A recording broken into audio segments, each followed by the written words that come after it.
So hi everybody, I wanted to talk about another Waterloo game, board game. I think this very much would appeal to wargamers or board gamers or general gaming enthusiasts. It's by Alessio Cavatori from Riverhorse. It was a Kickstarter 5-6 years ago, which I backed as soon as I saw the subject matter. Artwork is by the well-known Peter Dennis. As you can see, it's absolutely beautiful box art. Quelle Affaire, and you can see there it's a very nice box.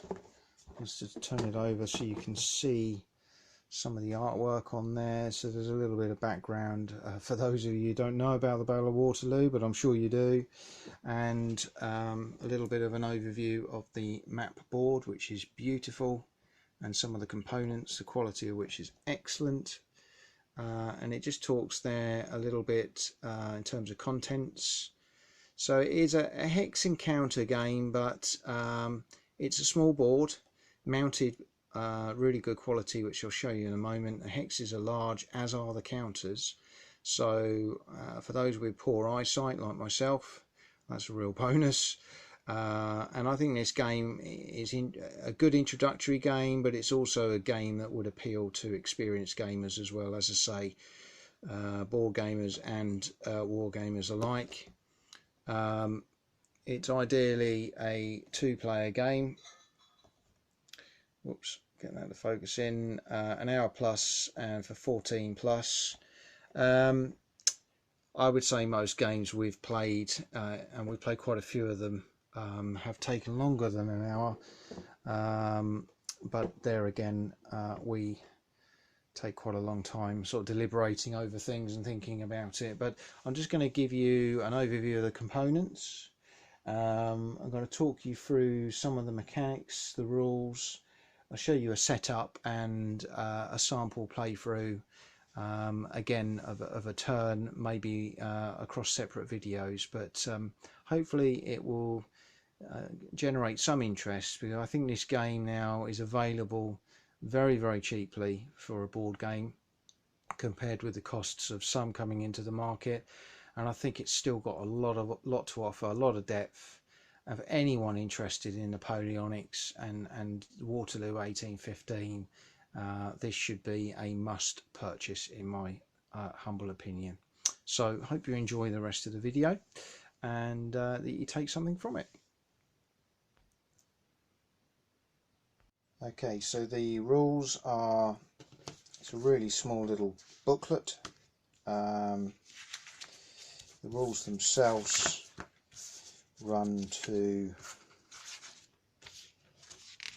really probably 13-14 pages. The back bits are the appendices where you've got extra types of scenarios there available. You've got some special rules which again you can decide whether to include or not. So things such as garrisons, fortifications, etc, etc. But the rules themselves are really nicely set out. Some lovely working examples, again full colour, as is sort of normal with Riverhorse and Alessio's games. If anyone's played them before, they're very well thought out, very well dictated, so you can sort of understand pretty quickly whether you're a novice or an experienced gamer what's required. The artwork is beautiful. I think it's Peter Dennis's artwork, which is on the counters, which I'll show you in a moment. So yeah, really nicely produced rulebook. Okay, one of the other things I really like in this game is that you get these nice initial deployment cards, thick card stock, showing you, if you want to do historical deployment, how to set up the game. For the French, on the back you got the French army list, order of battle, with the various corps commanders and their associated divisions. and you've got exactly the same order of battle for the British and Prussians, with again very nice deployment areas for the British as well. Obviously the Prussians potentially may or may not arrive on the flank of the map, as we saw earlier, later on into the game. So really nice, clear, very easy for new gamers particularly, but it does make the setup that much quicker for both sides, and you can get into the game speedier and start enjoying it. Okay, so I'm going to go over the board very carefully with the camera just to show you some of the lovely details on here. It's a beautiful board. The only issue in terms of filming is it's a glossy finish, and so light and reflection, as you can see with the camera and everything else, is a bit of an issue, but we'll just try and show you a little bit some of the starting positions for the Prussians there. Place and War. So we've got Rosson there, and going up the Brussels Road we've got La Haye Saint, and then obviously Mont Saint Jean at the back. Some of the outlying areas coming down to Hougomont, and then over on the far flank we've got Papelot and La Haye and Frischemont as well. So it's a beautiful board, it really is, and lovely big hexes, clear print details. And what I really like with any kind of board game or map game is when they've got key rules actually on the map itself, and you've got your turn tracker with your reinforcements along on top there as well. You can see the map itself is nicely edged, really good finish. So just to sort of show you a little bit more of that.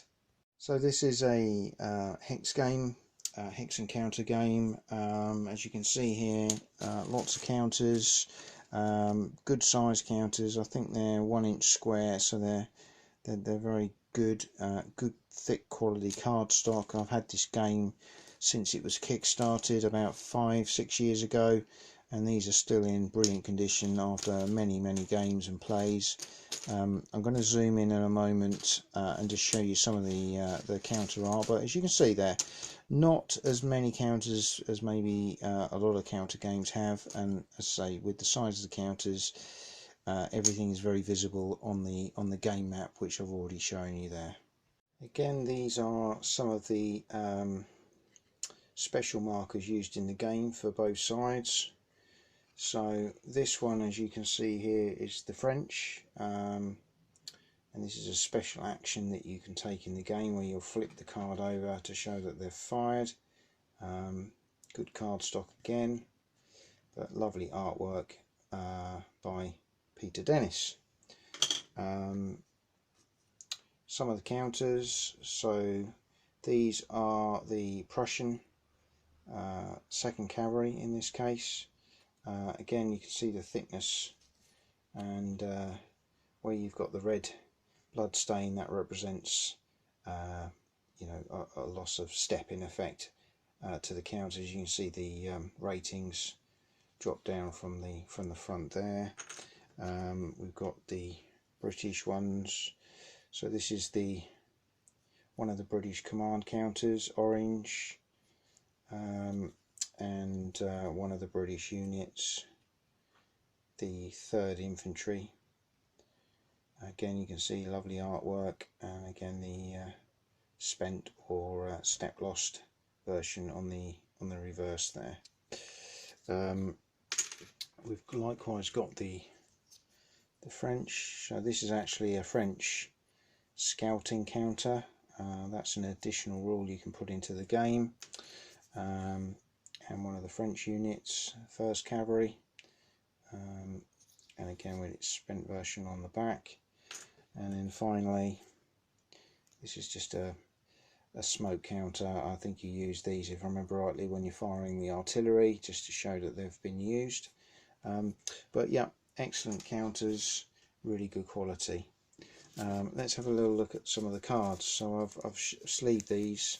Obviously you've got the French ones, and then you've got the Allied ones.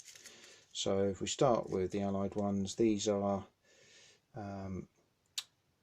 represent some of the corps that could be in action. So these would be command cards. You'll have these are the Prussian sort of special action cards that can come out during the game. And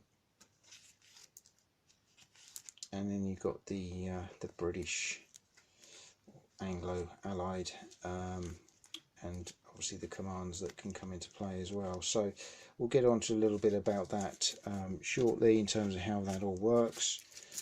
The equivalent French ones in no particular order. So again, some nice little dynamics in there. Just add real flavour to the game. Again, then we've got the activations of the various corps. These make the game, the cards, they really do. And so I'll come on to that a little bit when we talk a bit more about that in a moment. The only other thing you get is a bag full of dice, because there is a fair bit of dice rolling.